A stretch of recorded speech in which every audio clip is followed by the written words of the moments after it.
Hello बच्चों, गुरुजी पाठशाला में आपका स्वागत है। तो देखिए, आज की तारीख बच्चों 22 फरवरी 2025। तो बिल्कुल आज आपका बहुत सारे बच्चों का जेई का सेशन 1 का पेपर था और मॉर्निंग शिफ्ट जो थी बच्चों 9 से लेके 12 बजे तक थी। उसमें आज मैं आपको थोड़ा डिस्कस करने वाले हैं। मैंने कुछ बच्चों से कांटेक्ट किया जिससे हमें पता चला कि पेपर क्या है। तो देखिए, मैं आज आपको थोड़ा डिटेल एनालिसिस करने वाला हूं कि पेपर में क्या पूछा गया है और किस तरह से पेपर आया है। तो देखिए, ओवरऑल अगर पेपर दिया जाए तो कहा जा रहा है सभी सब्जेक्ट का कि पेपर इजी था, चाहे वो फिजिक्स हो, चाहे वो केमिस्ट्री हो, चाहे वो मैथ्स हो। ठीक है, और बहुत ही सिंपल थे। कोई भी क्वेश्चंस आउट ऑफ सिलेबस नहीं आया है, यानी जो सिलेबस एनटी ने दिया था वही सिलेबस एग्जाम में आया है। ठीक है, तो यहाँ पे बात तो हमको क्लियर होगी बच्चों। सेकेंडरी चीज ये है कि सर पेपर में अगर हम डिटेल में पढ़ने की कोशिश करें कि मैं मैथ्स के बारे में अगर मैं बात करूं कि सर मैथ्स के पेपर में क्या आया था और कौन से क्वेश्चन एग्जाम में आए थे। तो देखिए, क्वेश्चन तो ऑब्वियसली बात है, कैलकुलस के क्वेश्चन जो रहते हैं वो बहुत इंपॉर्टेंट माने जाते हैं और बहुत क्वेश्चन उसमें मिक्सअप क्वेश्चन आए थे। बहुत सारे बच्चों ने बात की है कि क्वेश्चन स्पेसिफिक टॉपिक से ज्यादा ना आते हुए कंबाइन करके यानी 2-3 चैप्टर मिला के क्वेश्चन आया गया है बच्चों। तो उसी पर हम बात करेंगे। जैसे कि क्वेश्चन जो थे, जैसे हम एरिया अंडर कर्व की बात कर रहे हैं तो क्वेश्चंस अच्छे थे। एक क्वेश्चन बहुत ही बेसिक था। 2 क्वेश्चन आए थे बच्चों एरिया अंडर कर्व पे। ठीक है, हम कैलकुलस की बात कर रहे थे, एरिया अंडर कर्व पे जो 2 क्वेश्चन आए थे। और डिफरेंशियल इक्वेशन पे अगर हम बात किया है तो एक क्वेश्चन आया था बच्चों। और एक क्वेश्चन किस तरह से आया था मैं यहाँ पे बात करना चाहता हूँ कि आप यहाँ पे आपको डिफरेंशियल इक्वेशन दिया था, उसको आपको सॉल्व करना था। सॉल्व करने के बाद में वहां पे एक और वैल्यू दी थी जहां पे हमारा y1 is equal to value आपकी वहां पे दी गई थी बच्चों 1 करीब करीब दी थी। और y ऑफ दी 1/2 की वैल्यू आपको निकालना था। y ऑफ 1 आपको दिया था, y ऑफ 1/2 आपको निकालना था। तो ये आपका बेसिक क्वेश्चन है, ये आपने बच्चों ने पढ़े होंगे तो आपको पता होगा कि मैं क्या बता रहा हूं बच्चों। तो डिफरेंशियल इक्वेशन एक क्वेश्चन था, वो काफी अच्छे से क्वेश्चन बन सकता है। बात किया जाए तो और इंटीग्रेशन के ऊपर में, तो इंटीग्रेशन का जो क्वेश्चन आया था उसमें ट्रिग्नोमेट्री का मिक्सअप क्वेश्चन आया था बच्चों। ठीक है ना, ज्यादा क्वेश्चन तो नहीं बोल सकते पर हाँ उसमें जो क्वेश्चन आता वहां पे ट्रिग्नोमेट्री का यूज वहां पर दिया गया था। स्पेसिफिक ट्रिग्नोमेट्री से क्वेश्चंस दिया गया नहीं, कैलकुलस और ट्रिग्नोमेट्री का यूज करते हुए क्वेश्चन आया था और वो क्वेश्चन भी बच्चे सॉल्व कर सकते थे, बच्चों ने सॉल्व किए हैं। ठीक है ना, उसके अलावा अगर मैं बारे में बात करना चाहता हूँ कि ये तो हो गया हमारा चीजें बच्चों। डिफरेंशिएशन से क्वेश्चन एग्जाम में नहीं पूछा गया है, सीधा सीधा डिफरेंशिएशन से क्वेश्चन एग्जाम में नहीं पूछा गया है। ठीक है, उसके अलावा अगर मैं बात करते हैं हम 3D और वेक्टर की एक मेजर रोल कॉल निभाता है, तो 3D से क्वेश्चन एग्जाम में आया था और बहुत सारे बच्चे बोल रहे थे कि थोड़ा सा क्वेश्चन जो था वो लेंथी क्वेश्चन था और उसके अंदर में बहुत सारे जो 3D क्वेश्चन समझ तो आ रहा था सर, समझ में पूरा आ रहा था। उसमें कुछ अल्फा निकालना था, बाद में उसकी इमेज निकालना था, यानी इंटरसेक्शन पॉइंट से 2 लाइन का इंटरसेक्शन पॉइंट दिया था और उस लाइन से बाद में उसका अल्फा निकालना था, बाद में उसका इमेज किसी लाइन में दिया गया था। इस तरह से क्वेश्चन बच्चों ने बताया है, इस तरह से क्वेश्चन था। तो यहाँ पे क्वेश्चन थोड़ा सा बोलना चाहता हूँ कि थोड़ा लेंथी, वैसे भी लेंथी क्वेश्चन होते हैं 3D के, तो लेंथी क्वेश्चन था तो बच्चों ने बोले सर उसको अटेम्प्ट ना करते हुए कुछ और क्वेश्चन को अटेम्प्ट किए।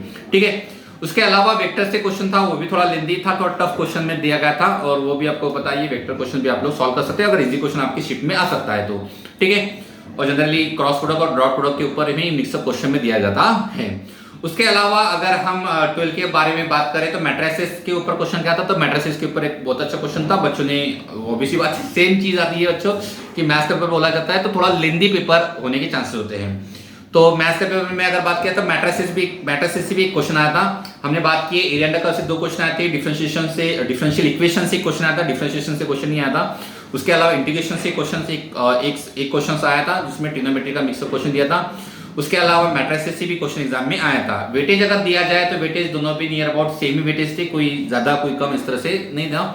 ओके, इसके अलावा अगर एलियन की बात किया है तो एलियन में सबसे इंपॉर्टेंट जो है आपको सभी को पता है कि सीक्वेंस एंड सीरीज जो है ये बहुत ही इंपॉर्टेंट है। सीक्वेंस सीरीज से क्वेश्चन आता है जिसमें जीपी का क्वेश्चन आता है, बहुत ही आसान क्वेश्चन था। बच्चों ने बहुत सारे बच्चों ने इसका क्वेश्चन बनाए हैं जिसमें आपका A1 एक टर्म दी थी, एक A1 दिया था, A4 टर्म दोनों भी इक्वल दिया था, एक इक्वेशन दिया था और उसके अलावा A4 प्लस A5 का एक इक्वेशन दिया था और उससे बाद में A6 आपको निकालना था। कुछ इस पैटर्न में क्वेश्चन वहां पर दिया था जो कि बेसिक क्वेश्चन दिया था बच्चे। इसको बच्चों ने सीक्वेंस सीरीज से क्वेश्चन बन गया था और आसान सा क्वेश्चन बच्चों का आया था। ठीक है, तो इसके अलावा एक और था कि सर अच्छा मैंने तो बोलते बोलते रह गया कि 12th में एक टॉपिक था हमारा लिमिट, उसके ऊपर बहुत सारे क्वेश्चन मिक्सअप थे। बहुत सारे बच्चे बता रहे कि सर लिमिट का यूज जो था वो बहुत सारी जगहों पे आया था। लिमिट का एक स्पेशली क्वेश्चन भी आया था और लिमिट का यूज करते हुए बहुत सारी जगहों पे क्वेश्चंस आए थे। तो देखो लिमिट अगर आपको पढ़ना है कैलकुलस में सबसे ज्यादा फोकस आप करिए लिमिट के ऊपर में। लिमिट के जो मिक्सअप क्वेश्चन आते हैं जैसे कैलकुलस में भी हो गया आपका, कैलकुलस में सबसे इंपॉर्टेंट जो है कि हालांकि हमारा इंटीग्रेशन और ये था मगर लिमिट का यूज वहां पर भी छोटे अलग अलग तरीके से दिया गया है। बहुत सारे क्वेश्चन को सॉल्व करने के टाइम पे लिमिट का उसमें दिया जाता है, बाद में उसको सॉल्व करना है। तो ये बहुत सारे इंपॉर्टेंट चीज ध्यान रखना है कि लिमिट को आपको पढ़ना है, अच्छे से पढ़ना है, ठीक है। उसके अलावा अगर हम 11 की बात करते हैं तो उसमें कोनिसेशन एक रोल कॉल था और कोनिसेशन से क्वेश्चन आए हैं, स्ट्रेट लाइन से भी क्वेश्चन आए हैं, सर्कल से भी क्वेश्चन आए हैं और हाइपरबोला से क्वेश्चन आए हैं। हाइपरबोला क्वेश्चन जो था वो स्ट्रेट एंड फॉरवर्ड था, बहुत आसान से क्वेश्चन वहां पे हाइपरबोला का दिया था। और सर्कल का क्वेश्चन थोड़ा सा टफ ऐसा माना जाता है कि टफ थोड़ा सा था, लेंदी क्वेश्चन था। स्ट्रेट लाइन का क्वेश्चन मॉडरेट था, ठीक है। तो उसको बच्चों ने वहां पे सॉल्व किए हैं, यानी हमारा कोनिसेशन से नियर अबाउट 3 क्वेश्चन एग्जाम में आए हैं। उसके अलावा अगर मैं बात करता हूं कि सर उसके अलावा क्या स्टैटिस्टिक्स से क्वेश्चन आया था, एक इक्वेशन दिया था उसमें अल्फा यानी वेरिएंस था और बीटा यानी आपका मीडियन या मोड जो भी क्वेश्चन था वो था। और 2 अल्फा प्लस बीटा यानी कुछ इक्वेशन दिया था, उसमें आपको पुट करना था अल्फा बीटा की वैल्यू निकालने के लिए। और अल्फा बीटा निकलता क्या है तो उसके लिए इक्वेशन दिया था और इक्वेशन सॉल्व करने के बाद में उसको वहां पे आपको अल्फा बीटा आपको निकल जाता है, यानी स्टैटिस्टिक्स से भी एक क्वेश्चन एग्जाम में आया था।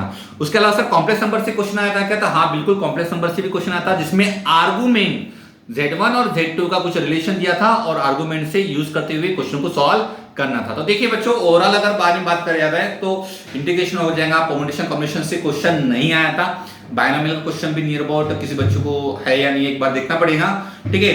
तो वेक्टर का क्वेश्चन आया था, कोनिसेशन से क्वेश्चन 3 आए थे, सेट एंड रिलेशन से भी क्वेश्चन आया था, इसमें नॉन एम्प्टी सेट का कुछ वैल्यू दी थी वो निकालना था। इंटीजर टाइप क्वेश्चन में हमारा जो आए थे बच्चे, ठीक है ना।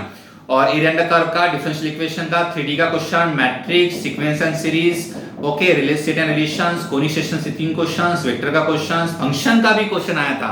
यहाँ पे एक इंपॉर्टेंट है फंक्शन क्वेश्चन आता जो कि बन सकता था बच्चों का, बेसिक था, उसमें भी लिमिट और कुछ फंक्शन दिया था, उसका यूज करते हुए थोड़ा सा सॉल्व करना था। डिफरेंशिएशन का वहां पे कुछ तरीका दिया था। तो फंक्शन का भी क्वेश्चन एग्जाम में आया था, इंटीग्रेशन का आया था और स्टैटिस्टिक्स का क्वेश्चन एग्जाम में आया था। ये ओवरऑल एनालिसिस बच्चों आप लोग अच्छे से पेपर पढ़िए, आप लोग टॉपिक को याद रखिए, मिक्सअप क्वेश्चन तो आते ही है, आपको अच्छे से पेपर पढ़ना है। और मैं बाकी जो क्वेश्चन क्या आया था क्या नहीं आया था, सेकंड शिफ्ट में क्या क्वेश्चन आता मैं आपको वीडियो के तौर पे उसको बताऊंगा। सभी बच्चों के लिए बोलना चाहता हूं कि आप लोग जो मेन चैप्टर जैसे सीक्वेंस एंड सीरीज हो गया, क्वाड्रेटिक इक्वेशंस हो गया, हमारा कॉम्प्लेक्स नंबर हो गया है, एरिया अंडर कर्व हो गया है, डिफरेंशियल इक्वेशन हो गया है, कोनिसेशन हो गया है, 3D हो गया है, वेक्टर हो गया है, ठीक है ना, स्टैटिस्टिक्स वाला टॉपिक हो गया, ये आपको पढ़ना ही पढ़ना है, अच्छे से पढ़ना है, ठीक है। बाकी वाले जो एनालिसिस से आपको मिलते रहेंगे बच्चों, वीडियो आते रहेंगे। इस चैनल को लाइक कीजिए, सब्सक्राइब कीजिए और बेल आइकन को दबाना ना भूलिए। Thank you.